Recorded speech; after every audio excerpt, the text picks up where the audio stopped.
My, we have some chatty folks today. Woo. Thank you for coming, everyone.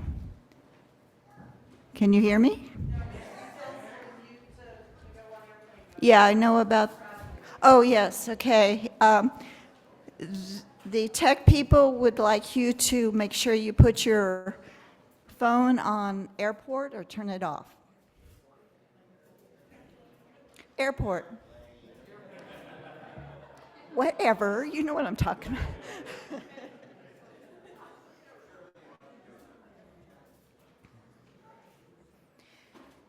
Well, good morning, everyone. Welcome to the Unitarian Universalist Community Church. We are a welcoming congregation where we strive to transform ourselves and the world through love, wonder, and connection. My name is Beth Mackenzie Moore, and I use she, her pronouns, and I serve as this and music and arts leader and this and that. Now, many of the people around you find a spiritual home here after searching for a place that's caring and welcoming of our individual gifts. What we share here is not an unchanging dogma, but an affirmation that we are called to be agents of love and justice, and to build a world where everyone is cherished for who they are. Doing that requires us, we who have privilege, to use our voices, our courage, and our resources to dismantle oppression in all its forms. Our service this morning was written by Reverend Clyde Grubbs, Mary Jane Holden, and Reverend Erica Hewitt. Join us next Sunday after the service for a pizza lunch to celebrate the new members. This Sunday. Next Sunday. Okay, next Sunday. There is no obligation to bring anything, and we will have vegetarian and gluten-free options available. Come and celebrate with us. Whether you are here for the first time or the thousandth time, we welcome you. Whatever you are facing in your own life, welcome. This is a place where we try our best to be real with one another, to get through hard things together, and to remind ourselves and one another of the values that ground and center us, that motivate and move us. Whoever you are, whatever your faith journey, whomever you love, you are welcome here. We welcome all who seek to know the sacred and all who seek to make our world more just. Our commitment is to be together in so please join me in our affirmation of who this community is, beginning with that all-important word, love is the message of this church, and service is our way. This is our great covenant together, to dwell together in peace, to seek the truth in love, and to help one another.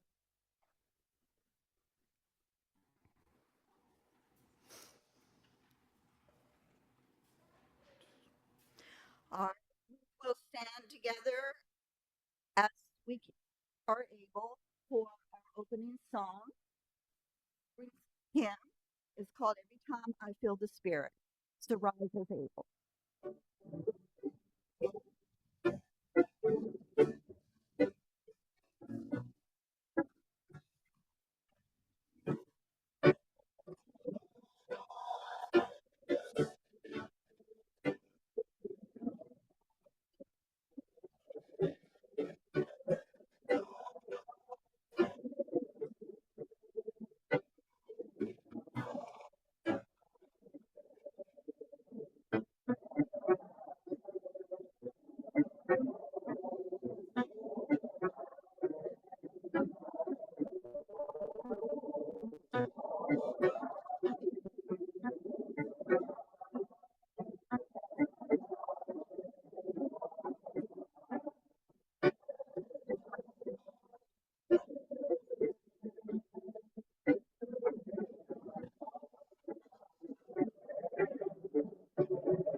Good morning. I'm Reverend, I should let you have a chance to answer. Good morning. Woo. I'm Reverend Sarah, and I use she, her pronouns. As we are honoring the life of Martin Luther King Jr. and the work that he did to help Black people in our country, we are choosing to center the voices of Black UUs in this worship service, and we are using African American and Black hymns to fill our space with song. So thank you. This chalice lighting is written by Adrian L.H. Graham, and Lillian will come and light our chalice.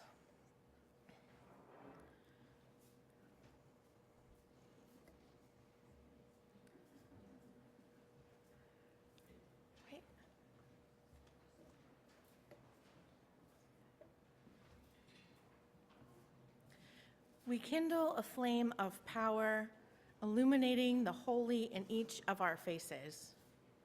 We recognize in the flame a passionate commitment to our shared faith. We are held and carried from day to day, from week to week, in the shining of the light. This flame is mine as well as yours. We are brought together on this day, called to growth, expansion, within its glow. What does your heart know while beholding this holy fire?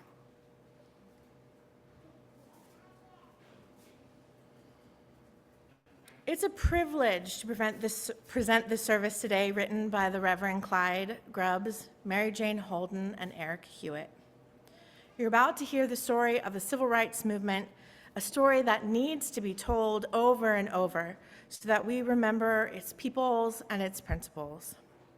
But it's not a comfortable story, nor should it be. In fact, I wish you discomfort as the story and its pictures unfold. I wish you anger, agitation. I wish for all of us to leave this sanctuary at the end of the hour with fresh honor and appreciation for the mighty struggle that took place in our country in the 1960s, for the ways that struggle continues today. In order to understand the power and meaning of the life of the Reverend Dr. Martin Luther King Jr., we have to go back in history and explain who Jim Crow was.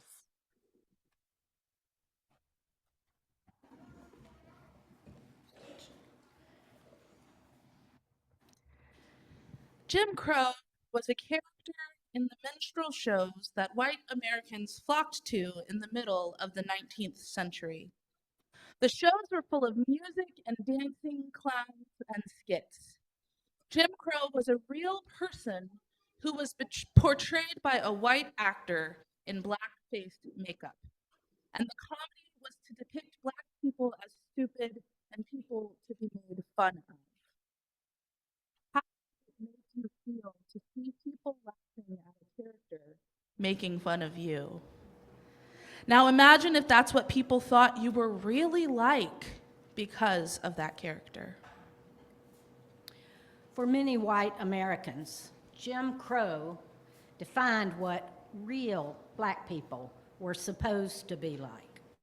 So in the wake of the Civil War and Reconstruction, when the white power structure of the southern states tried to find a way to continue the oppression of the now free Black people and instituted a group of laws putting Black people in second-class status.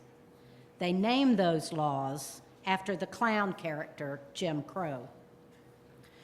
Jim Crow laws kept Black people in separate schools and in menial jobs. They effectively denied Black people the right to vote by requiring they take a test on the U.S. Constitution, which was waived for white people. The examiners always found that the Black people failed the test. There was also a tax on voting in some jurisdictions, which made poor voters, especially Black people who often were the most poor, off the voter list. One of the most humiliating Jim Crow laws was the racial segregation of public transportation. White folks rode in the front of the bus and Black coats road in the back. There were little signs along the bus that indicated white or black, but those signs could be flipped and told Black people to stand if the white section filled up. How would you feel? Like nothing was fair or right in the world? The Black people struggled against the Jim Crow laws since their inception. But in 1954, the Supreme Court made a landmark decision. In Brown versus the Board of Education, the court made it clear that laws setting up separate schools were unconstitutional. Separate schools were inherently unequal and therefore violated the Equal Protection Clause of the Constitution. It was clear that Brown versus Board of Education meant an end to all forms of racial segregation in public facilities. But local Jim Crow laws would need to be overcome one by one. So now we'll take pause in the story to share a time of meditation and prayer. So find a comfortable place in your body, however you need to be. Notice your breathing. Find your center. And take a moment to just be.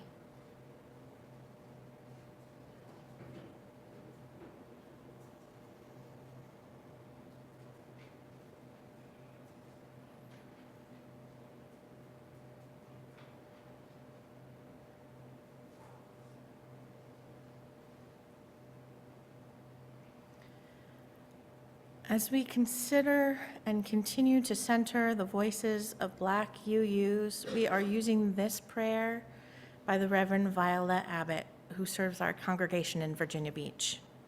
Here are her words.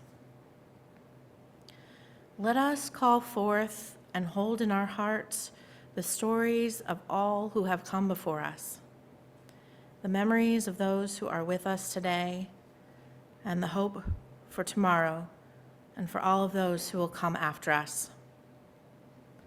Let us be thankful for this opportunity for healing, forgiveness, and reconciliation, while knowing that we can never, should never forget what has brought us here today.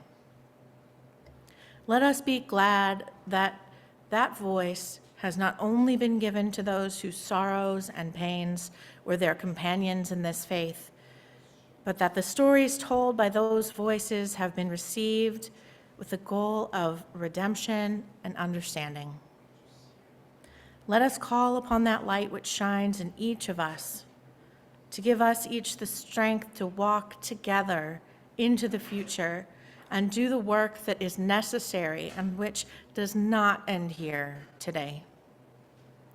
Let us have the wisdom to lovingly have the conversations we need to have with one another, that we must have with each other in order to grow this faith in radical love and inclusion. I also want us to hold in love those who are struggling, those who are grieving, those who are holding anxiety and fear for what will come tomorrow. May we be held in love and move together ever forward. Amen. As we come together every Sunday from our own separate lives, in our own separate homes, we bring with us a variety of joys and sorrows, hopes and fears. So we take the time in the service every week to honor those big feelings together. We share it as a contemplative time, each of us given an opportunity to share with the community and share as a community what lifts us up and weighs us down. So today we will light candles of joy to lift up the bright things And we will also place stones to hold our sorrows and fears, to ease the weight from our spirits. So in a moment, I will invite you all to come and participate in this ritual.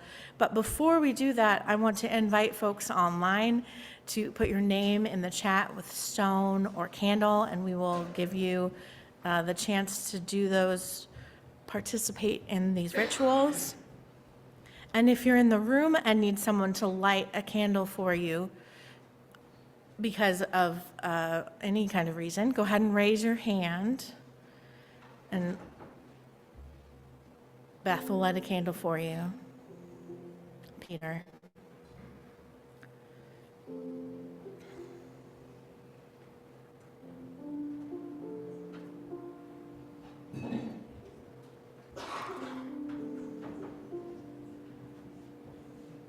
And if you're in the room and need someone to place a stone for you, Adina will do that for you. Diane. Yes, so many. Thank you. And Sharon. And Bob. Now I invite you to participate in this ritual by coming forward. If you'd like to come around to light a candle, go around the back. If you'd like to come place a stone, come this way. If you would like to do both, you are welcome to participate in both.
the fears and anxieties, and one final candle for the joys, the hopes that lift us up.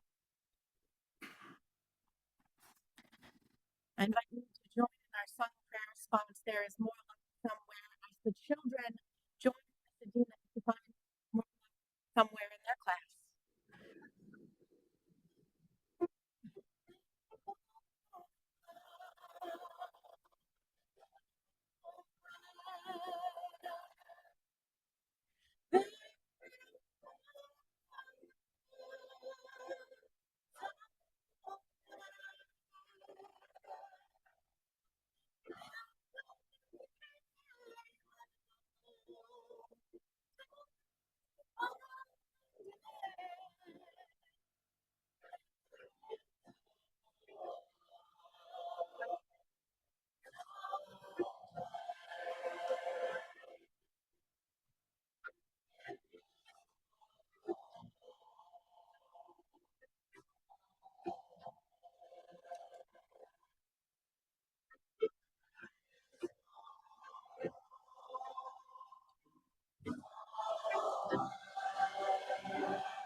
It began with Rosa Parks.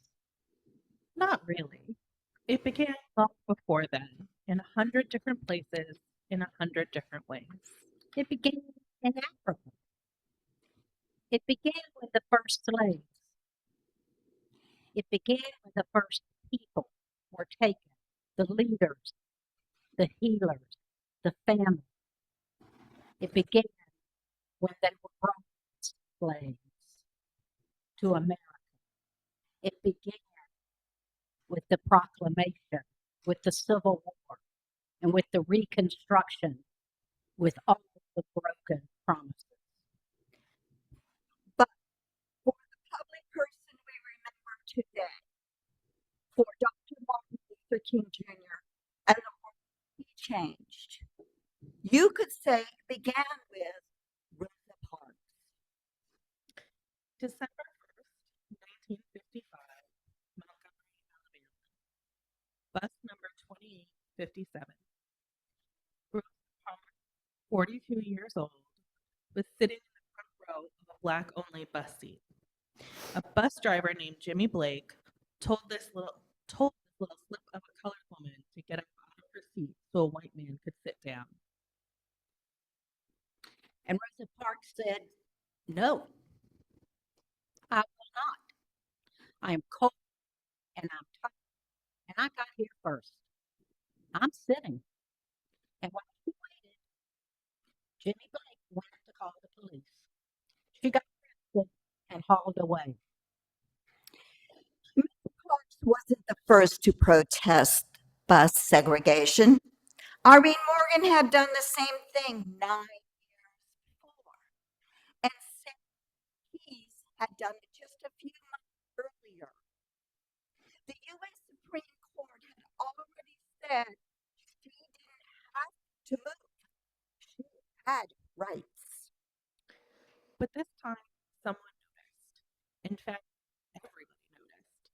That's how the Birmingham bus boycott began, and how Martin Luther King Jr. found her. There's no denying it. Rosa Parks was making a point, and she knew it. She was secretary of the Montgomery chapter of the National Association of the Advancement of Color People, or the NAACP. When she said no to Jimmy Blake, she was already a worker for civil rights and racial equality. But still, this was the moment. She was tired of giving in, and she wasn't going to do it anymore. And she suffered for it. She lost her job as a seamstress in a local department store, but she started a movement. E.D. Nixon, president of the local NAACP, wanted Rosa Parks' arrest to be a test case so that the Montgomery Black citizens could challenge the city's segregationist laws. He and the other leaders of the movement had actually been waiting for a case like this, for an act of injustice that would galvanize the Black community and drive them into action. After Rosa Parks was arrested, E.D. Nixon organized a meeting of local ministers at the home church of a young minister, Martin Luther King Jr.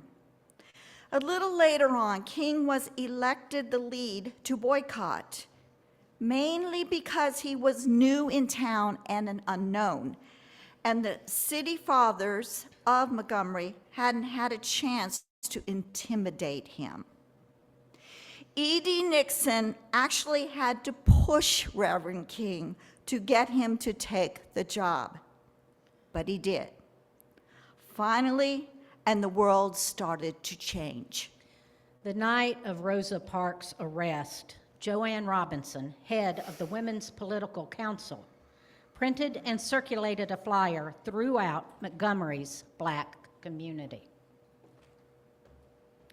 It said, "Another woman has been arrested and thrown in jail because she refused to get up out of her seat on the bus for a white person to sit down. This has to be stopped. The next time it may be you or your daughter or your mother. This woman's case will come up on Monday. We are therefore asking for every," this is their words, "Negro to stay off the buses Monday in protest of the arrest and trial. Don't ride the buses to work, to town, to school, or anywhere on Monday. You can afford to stay out of school for one day if you have no other way to go except for the bus. You can afford to stay out of town for one day.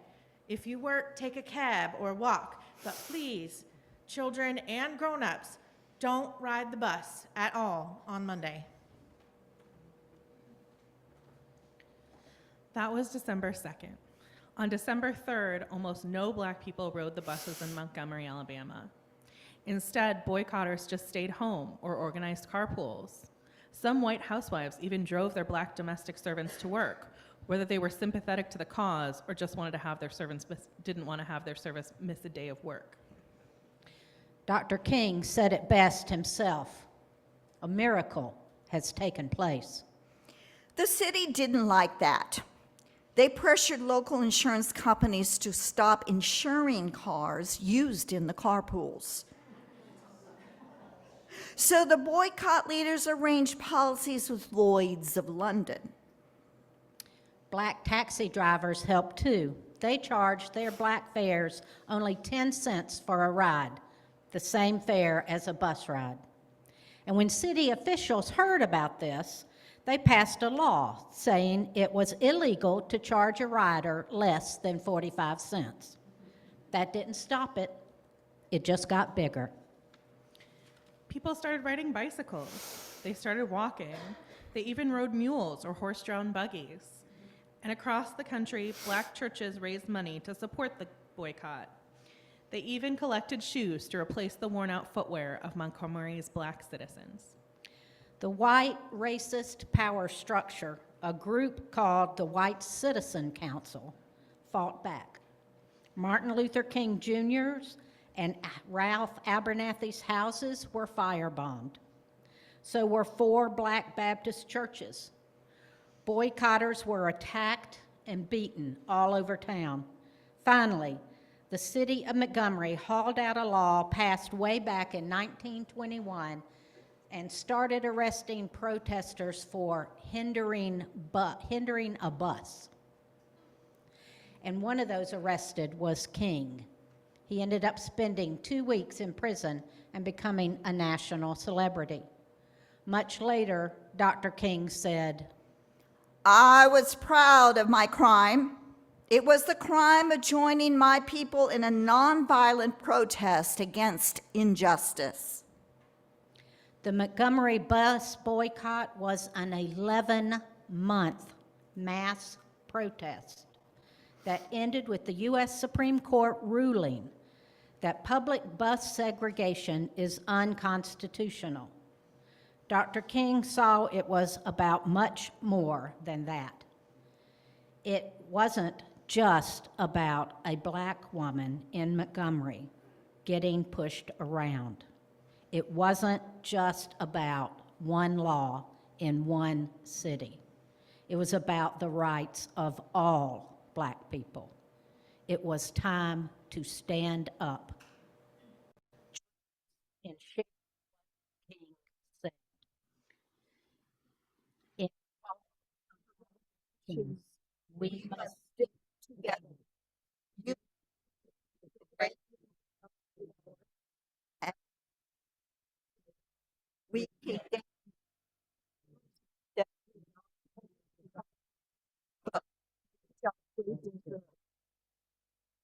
but she, and there's a statue of her in the National Statuary Hall. When she died, she lay in honor in the Capitol Rotunda in Washington, D.C. Only the third private citizen to lie in honor in the Rotunda, Rosa Parks.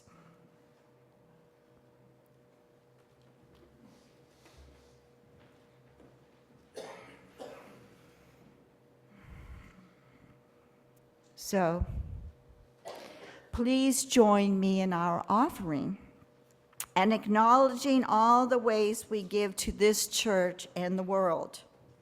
We give because this is our church, and we value what it does for us, to us, and through us, to our community and our world.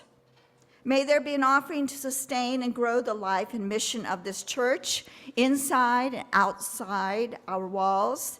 May we give in love and hope.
Thank you. Thank you for your offering. All the ways you give to our life in ministry with your time, talent, trust, and treasure. Together, our gifts allow us to expand and strengthen the tapestry of love, wonder, and connection that blesses this church and transforms us and the world.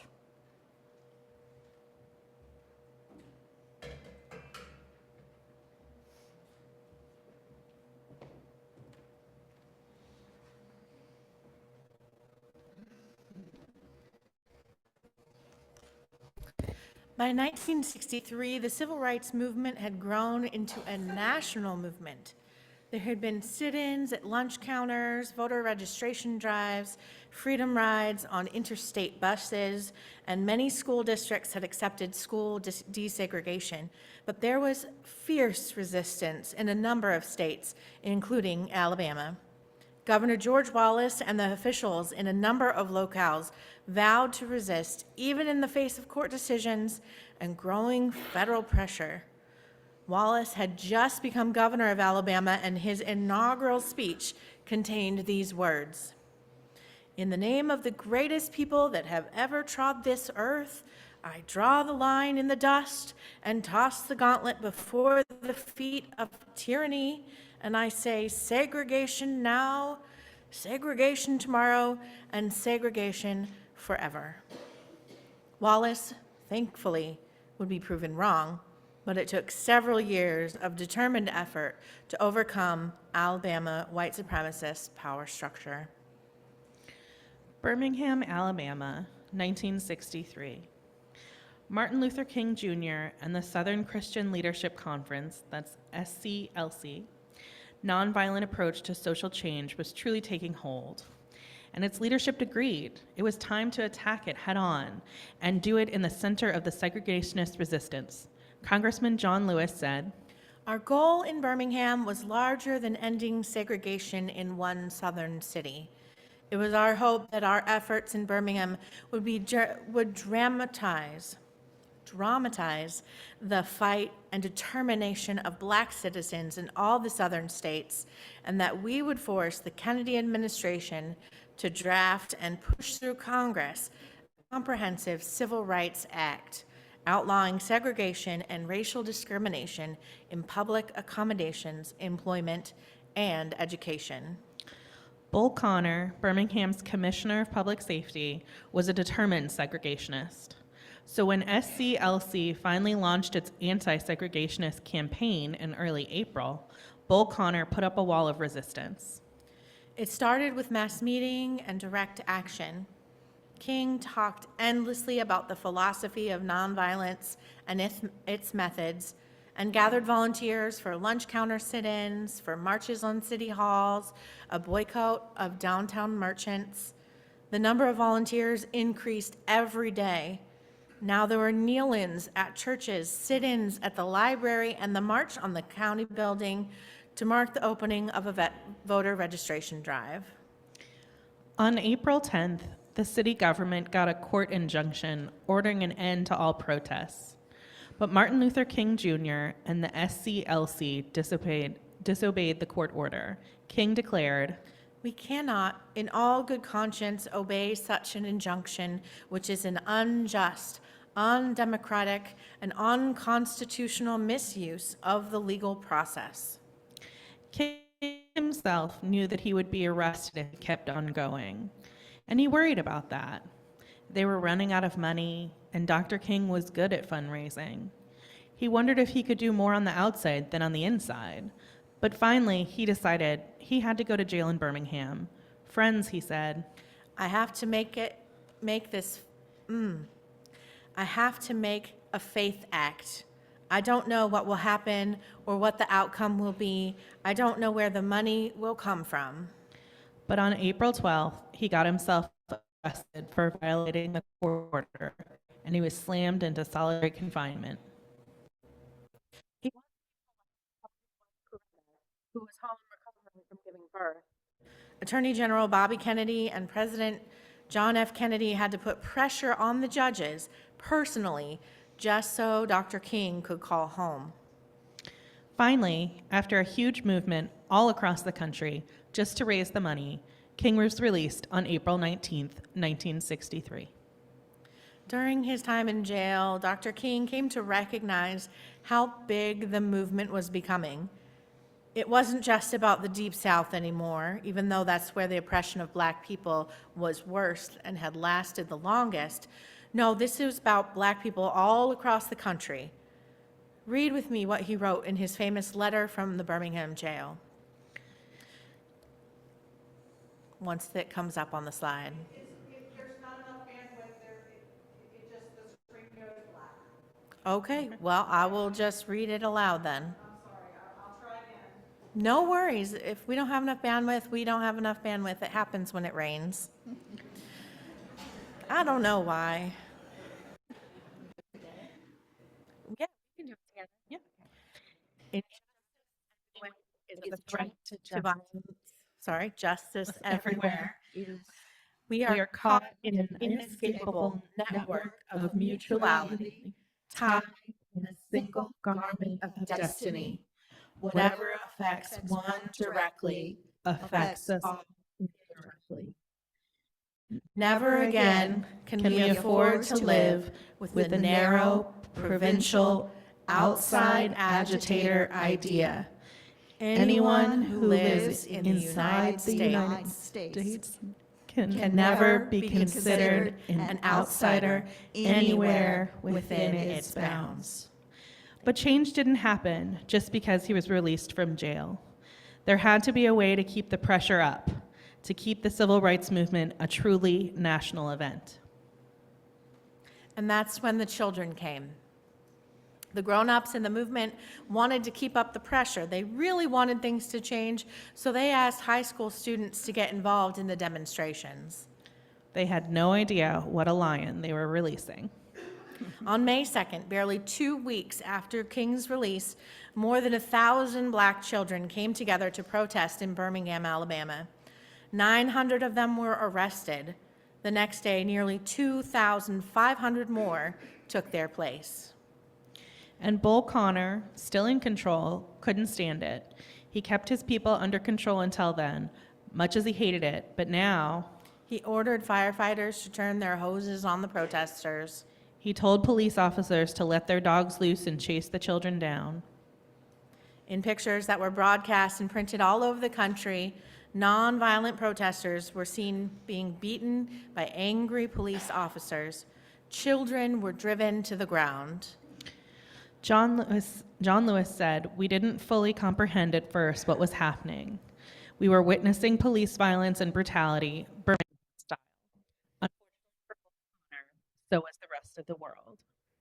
Agreements started to be made, pledges for the desegregation of public accommodations, for more fair hiring practices, for better communication between black and white leaders. But But the white racists couldn't stand that. The home of Dr. King's brother was bombed. Another bomb was planted near the motel where King was staying. A bomb went off on Sunday at 9:45 a.m. at the 16th Street Baptist Church and killed 4 little girls. it killed 4 little girls at Sunday school. It was a national issue now. It was time for everyone, young and old, rich and poor, to join in solidarity together. On August 28, 1963, more than 200,000 demonstrators showed up in Washington, D.C. and marched to the Lincoln Memorial.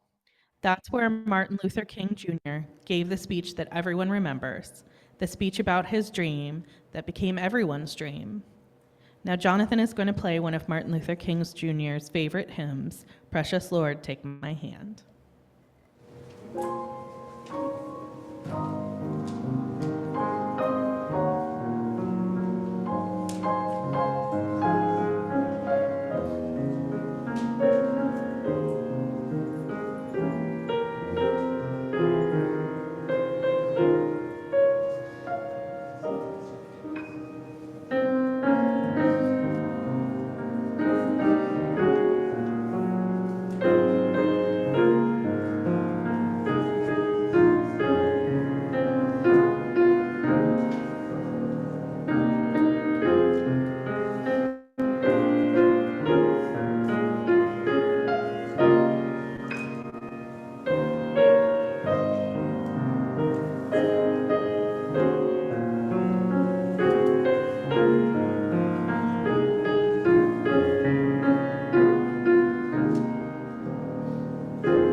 Martin Luther King Jr.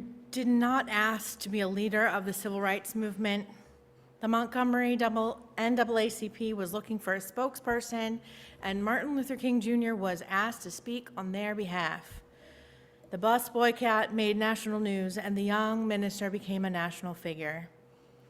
Over the course of 11 years after the time in Montgomery, Martin Luther King Jr. became a world figure. He was awarded a Nobel Peace Prize. He was also expanding his vision, how to achieve real equality, real freedom for Black people. And then he started to see that this world could go beyond civil rights. It could be equal rights for people, all people. He saw that the problem was an unequal distribution of wealth, that white, Asian, Latino, Native American, and Black people were all suffering together in a system that perpetuated inequality and poverty. In the last days of his life, he became critical of the corporate power structure and of U.S. foreign policy, and he had a vision. But unfortunately, he was unable to fulfill that vision because he died in Memphis, Tennessee. He was there to support the sanitation workers' strike, a strike of white workers and Black workers who had united in the Deep South for their rights to organization and decent wages. The concrete results of the movement changed the world. The Civil Rights Act of 1964, the Voting Rights Act of 1965, they led directly to the enfranchisement of Black people and directly to the inauguration day the country celebrated in 2008 when our country's first Black president took office. But in the final days of his life, Dr. King saw his mission widen even more. As the war in Vietnam grew deeper and wider, as thousands and thousands of Black people and white people and Asian people on both sides of the war continued to die, he saw that the quest for civil rights was a quest for human rights. And it was about the oppression of all people, of every race, all around the world. Today we honor Martin Luther King Jr., and we give thanks for the movement that changed the world for the better and continues to change it today. And we remind ourselves that whatever color our skin is, whatever our ethnicity, whatever we come from, wherever and whoever we are, this is our movement too. We are all part of the plan. We are all citizens of the world. So at the beginning of this service today, I wish you discomfort, unrest, holy agitation. How will we move forward today into the continuing struggle to recognize the racism and the culture of white supremacy in which all of the institutions of our government and all of so many other things are bound? How are we going to go forward tomorrow, honoring Dr. King on the day of his remembered birthday, at the same time as our government changes hands once again? What would Martin Luther King Jr. do?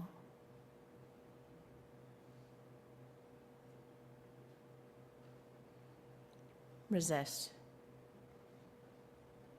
So our closing hymn is known as the Black National Anthem, and it is, in the words of Aisha Ansano, a very powerful song, but it's often sung without context in Unitarian Universalist circles, and at times it's sung without a lot of intentionality. But here are her words to help us find that intentionality. It's easy to open the hymnal and sing along without necessarily processing what we're saying, what the words we're saying really mean. Sing a song full of the faith that the dark past has taught us. Bitter the chastening rod felt in the days when hope unborn had died. We have come over a way that with tears have been watered, have come treading our path through the blood of the slaughtered. The song deserves to be sung with attention, she says. It's a song that starkly names the horrors and violence of racism in this country, and it's a song that should make us uncomfortable. uncomfortable with the history that it calls upon, uncomfortable with the fact that the struggle for racial justice continues and has not come quite so far as it should have by now. How can anyone sing treading our path through the blood of the slaughtered without a deep, deep discomfort? So when we sing this song, will you join me in singing it with intentionality? Will you join me in the deep discomfort that I will be feeling singing these words? Discomfort with the pain and horror that these words refer back to, and discomfort with the fact that those words not only refer to a distant history, but also to what is happening right now. And then will you tap into that discomfort and do something? Will you lift your voice and sing until earth and heaven ring with the harmonies of liberty? I invite you now to rise in body or spirit and sing, lift every voice and sing number 149 in our gray hardback.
We center the voice of Black U Minister Reverend Kimberly Johnson in these closing words.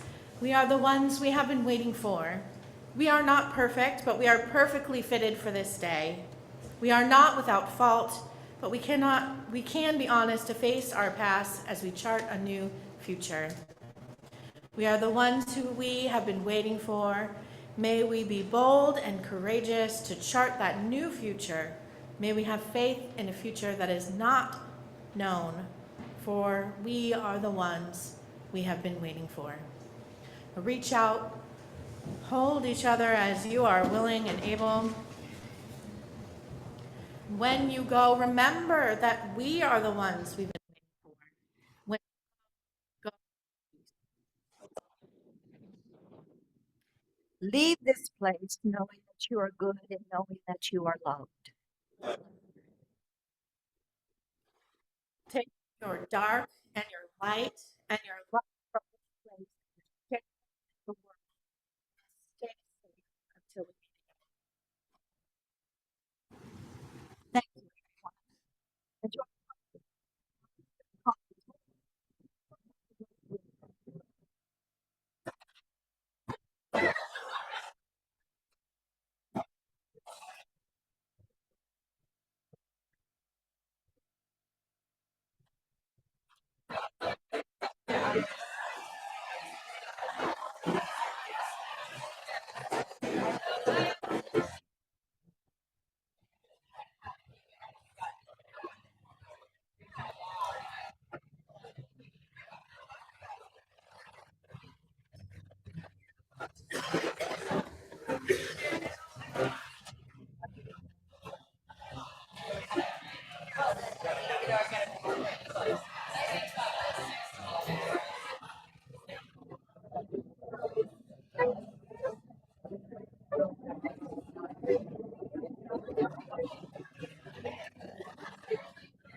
So Peter and I